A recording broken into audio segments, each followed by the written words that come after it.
प्रिय भक्तगण, आज हम आपको एक कथा का श्रवण करा रही हूँ जो सुनने मात्र से आपके जीवन में सुख, संपत्ति और धन की वर्षा होगी। तो चलिए कथा को प्रारंभ करते हैं। एक बार की बात है, भगवान शिव पृथ्वी लोक पर शिव शिष्य का रूप धारण करके एक कुटिया में जाकर ध्यान करने लगे। अगर आप यह कहानी सुन रहे हैं तो पूरा सुनिए। इस कथा को आधा अधूरा छोड़कर जाने की गलती मत करिएगा, क्योंकि इस पवित्र कथा को पूरा सुनने से मनचाहा फल की प्राप्ति होगी। इसलिए इस कथा को पूरा सुने। आप शिव भक्त हैं तो भोलेनाथ का अनादर ना करें, क्योंकि पृथ्वी लोक पर मानव अपना जीवन पारिवारिक समस्या के कारण जीवन नष्ट कर देते हैं। इसलिए भगवान शिव एक मानव को ज्ञान देने के लिए शिव शिष्य का रूप धारण करके कुटिया में ध्यान करने लगे। एक समय की बात है, चंदन रात के अंधेरे में ही अपने घर से अकेले निकल जाता है। उसे ये बिल्कुल अंदाजा नहीं था कि वह कहाँ जाएगा, कहाँ पर रहेगा। लेकिन एक बात उसने अपने मन में पक्की ठान ली थी कि वो वापस लौटकर अपने घर पर नहीं आएगा।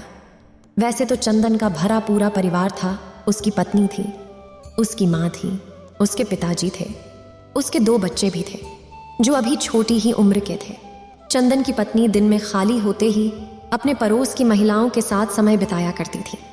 लेकिन एक बहुत पुरानी कहावत है कि इंसान अपने दुख से इतना दुखी नहीं होता जितना कि दूसरों के सुख से दुखी होता है।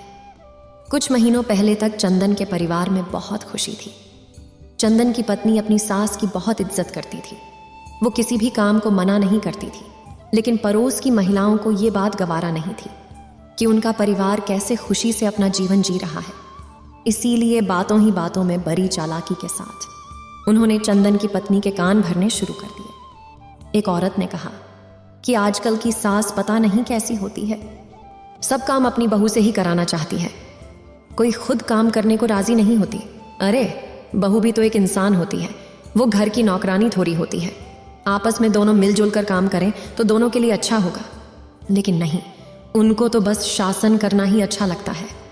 इस पर दूसरी औरत कहती है कि मैंने तो अपनी सास से साफ साफ कह दिया था कि अगर साथ काम करेंगी तभी मैं काम करूंगी।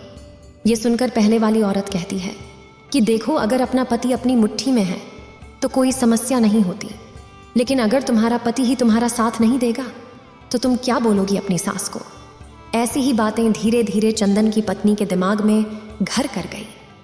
अब जब भी चंदन काम करके वापस अपने घर लौटता तो उसकी पत्नी छोटी छोटी बातों के लिए अपनी सास की शिकायत अपने पति से करने लगी, और इस तरह घर में अशांति बढ़ती चली गई।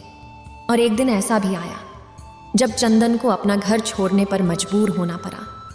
आज की रात चंदन की आंखों में नींद नहीं थी। वो अपना घर पीछे छोड़ कर आ चुका था। साथ ही वो पीछे छोड़ चुका था अपने परिवार को, अपने बच्चों को, अपने माता पिता को। दूसरी तरफ चंदन की पत्नी को भी बहुत पछतावा हो रहा था। उसे अपनी गलती का एहसास होने लगा था। लेकिन कोई क्या कर सकता है, जब चिड़िया चुग गई खेत, अब उसके पास पछताने के अलावा और कोई विकल्प नहीं था। लेकिन चंदन के परिवार को ये डर भी सता रहा था कि कहीं चंदन आत्महत्या ना कर ले।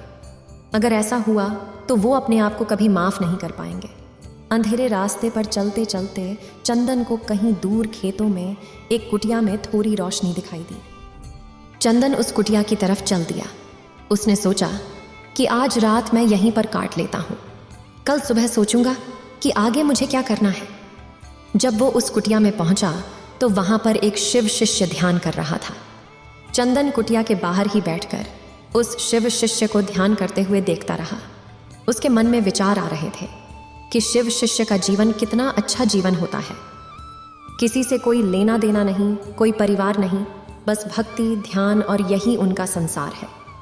कुछ देर बाद जब शिव शिष्य अपने ध्यान से बाहर आए तो उन्होंने कुटिया के बाहर चंदन को बैठे हुए देखा। उन्होंने चंदन को अंदर आने का इशारा करते हुए कहा कि बंदे, बाहर तो बहुत सर्दी है, तुम कुटिया के अंदर आ जाओ।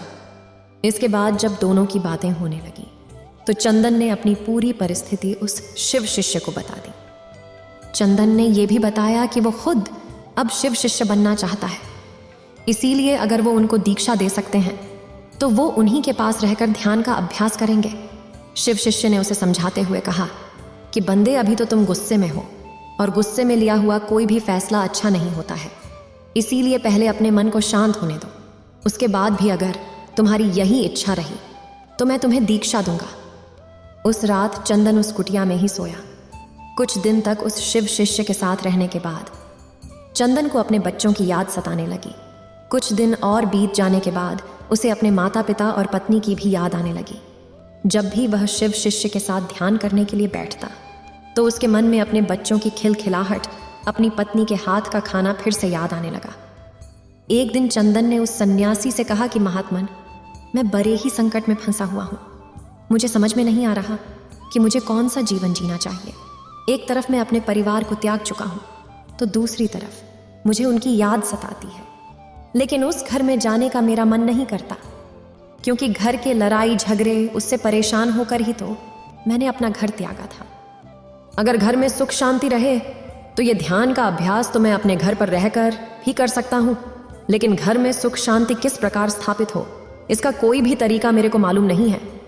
अगर आप मुझे कोई सलाह दे सकें तो शायद मेरे घर में सुख शांति फिर से लौट आए। तब शिव शिष्य ने चंदन को समझाते हुए कहा कि बंदे, अगर तुम कुछ नियमों का पालन करते हो, कुछ बातों को अच्छे से समझ लेते हो, तो घर की सुख शांति तुम्हारे हाथों में ही होगी।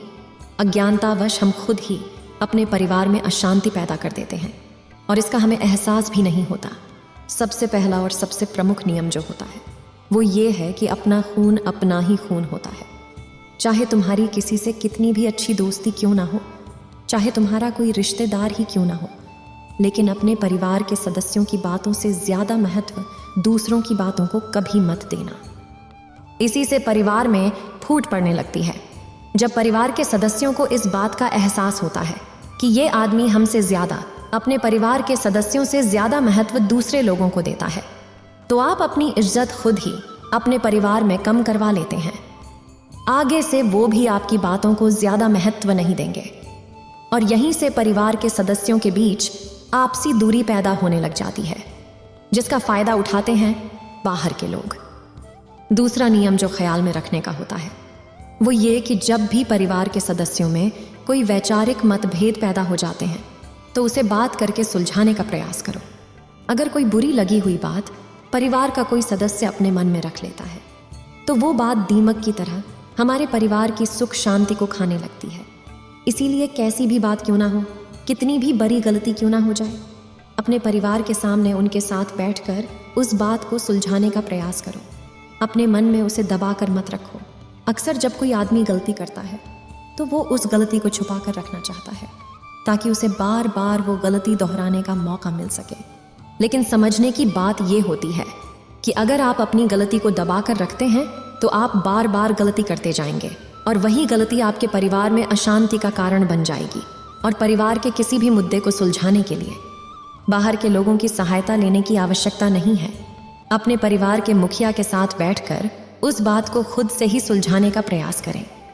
तीसरा नियम समझने के लिए तुम्हें यह समझना होगा कि घर में सबसे ज्यादा अशांति इसी कारण से पैदा होती है कि घर में सबसे ज्यादा अशांति का कारण बहू और सास के मतभेद होते हैं। अगर बहू अपनी सास को माँ के समान और सास अपनी बहू को अपनी बेटी के समान देखे तो ये मतभेद बहुत हद तक कम हो सकते हैं। उस शिव शिष्य ने चंदन को संबोधित करते हुए कहा कि अगर तुम अपनी पत्नी का पक्ष लेते हो तो अपनी माँ की तरफ से बुरे हो जाते हो, और अगर अपनी माँ का पक्ष लेते हो तो अपनी पत्नी की तरफ से बुरे हो जाते हो। आदमी को हमेशा दूर ही रहना चाहिए। कम से कम हफ्ते में एक परिवार के सभी सदस्यों को आपस में बैठकर बातचीत करनी चाहिए। जो भी समस्याएं परिवार में चल रही हैं खुले तरीके से आपस में चर्चा होनी चाहिए, और जो भी सदस्य घर का मुखिया निर्धारित किया गया है उसकी बातों को सभी को मानना चाहिए। जिस तरह एक देश को अच्छे से चलाने के लिए एक नेता की जरूरत होती है, उसी तरह एक परिवार को भी अच्छे से चलाने के लिए मुखिया की जरूरत होती है। अगर देश गलत नेता के हाथों में चला जाए तो देश बर्बाद हो जाता है, और उसी प्रकार अगर परिवार गलत मुखिया के हाथों में चला जाए तो परिवार भी अशांत हो जाता है। इसीलिए मुखिया उसे चुनो जो खुद के लालच से परे हो, जो सिर्फ अपने आप की नहीं पूरे परिवार की सोचता हो। अगर हम आज से 50-60 साल पहले की बात करते हैं तो उस समय सभी भाई आपस में मिलकर साझे तरीके से रहा करते थे, क्योंकि सब लोग एक मुखिया की बात मानते थे, उसे मुखिया समझते थे, उसकी इज्जत करते थे। अगला नियम यह है कि अपने परिवार का रहस्य किसी को मत बताना। जो आपके परिवारजनों के बीच बातें हो रही हैं, उनकी चर्चा अपने पर पड़ोसियों के साथ कभी मत करना, वरना तो लोग आपके घर के रहस्य, आपके घर की कमियां जानना शुरू कर देंगे और समय आने पर उन्हीं कमियों की वजह से आपको पछताना पड़ेगा। जो बात परिवार की चार दीवारी के बीच हो रही हो, उसकी किसी को भी कानों कान खबर नहीं होनी चाहिए।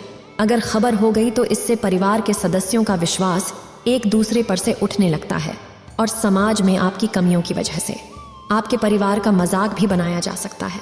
अगला नियम है कि परिवार में सिर्फ अपने स्वार्थ के लिए नहीं जिया जाता।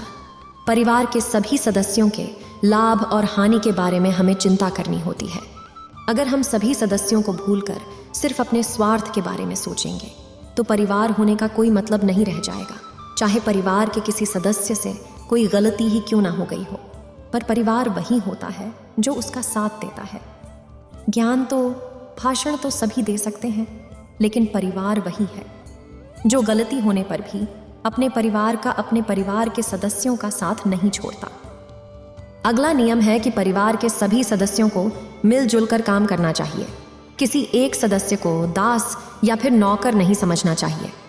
हम सबका फर्ज होता है कि हम सब मिलजुल कर काम करें। अगर एक आदमी कमाता है, दूसरा बैठकर खाता है, तो ये सब बहुत दिनों तक नहीं चल पाएगा। गाड़ी तभी सही तरीके से चल सकती है जब उसके सभी पहिए बराबर काम कर रहे हों, वरना तो गाड़ी पलट जाएगी।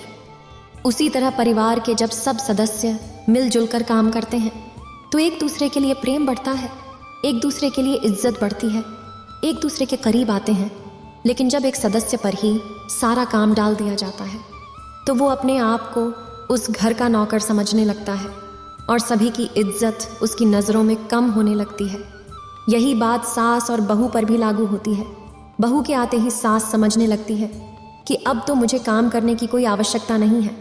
भले ही आप अपनी बहू से जितना काम करवा सके, लेकिन उसके काम में आप कुछ तो हाथ बटा सकती हैं। अगर आपकी बेटी होती तो भी आप उसके साथ काम कर रही होती, और यही बात बहू पर भी लागू होती है। आखिरी बात समझाते हुए सन्यासी ने उसे कहा कि वापस अपने घर लौट जाओ। उन्हें वहां जाकर इन नियमों के बारे में पूरी तरह से विस्तार से समझाओ, ताकि तुम्हारा परिवार फिर से इकट्ठा हो सके। क्योंकि जितना तुम अपने परिवार से दूर भागने की कोशिश करोगे, उतना ही दुखी होते चले जाओगे। परिवार के साथ रहकर उन समस्याओं को सुलझाना ही असली गृहस्थ जीवन होता है। घर से बाहर जाना, उनसे दुखी होकर परिवार छोड़ देना और अपना जीवन नष्ट कर देना, यह अच्छी बात नहीं। और इसी के साथ उस शिव शिष्य ने चंदन को उसके घर के लिए रवाना कर दिया। फिर भगवान शिव कैलाश पर्वत के लिए चल दिए। ओम नमः शिवाय। इस वीडियो को बोलते समय कोई त्रुटि हो तो मैं क्षमा चाहती हूँ। उम्मीद है आप सभी को यह वीडियो अच्छी लगी होगी। अगर आप शिव के सच्चे भक्त हैं तो चैनल को सब्सक्राइब और वीडियो को लाइक करके कमेंट में हर हर महादेव लिख दीजिए।